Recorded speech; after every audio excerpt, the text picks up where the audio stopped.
কিন্তু যে ঘটনা ঘটেছে এটা আমরা জিরো টলারেন্স নীতি নিয়েছি। এখানে সুনির্দিষ্ট খুনের মামলা হয়েছে,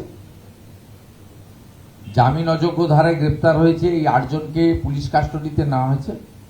এই কেসটি আমি সিআইডিকে ট্রান্সফার করছি, এই প্রশান্তদের মার্ডার কেসটাকে সিআইডিতে ট্রান্সফার করছি। ইতিমধ্যে জেলা প্রশাসন থেকে 4 লক্ষ টাকা মেজর কম্পেনসেশন ওর বাড়িতে দিয়েছে এবং আহতদের সবার চিকিৎসার দায়িত্ব রাজ্য সরকার নিয়েছে এসএসকেএম হসপিটালে। আমরা আমাদের মন্ত্রী ইন্দ্রনীল খানকে পাঠিয়েছিলাম, তিনি একটু আগে ভিজিট করেছেন।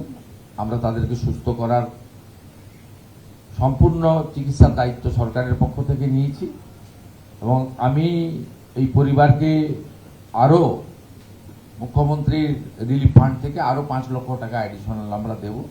তারা শোক কাটিয়ে উঠুক, তারপরে সাহায্য করব এবং সমাজে যদি কোনো কাজেরও ব্যাপারে আমাদেরকে ইচ্ছা প্রকাশ করে আমরা কথা বলে নেব, আমি নিজে কথা বলে নেব।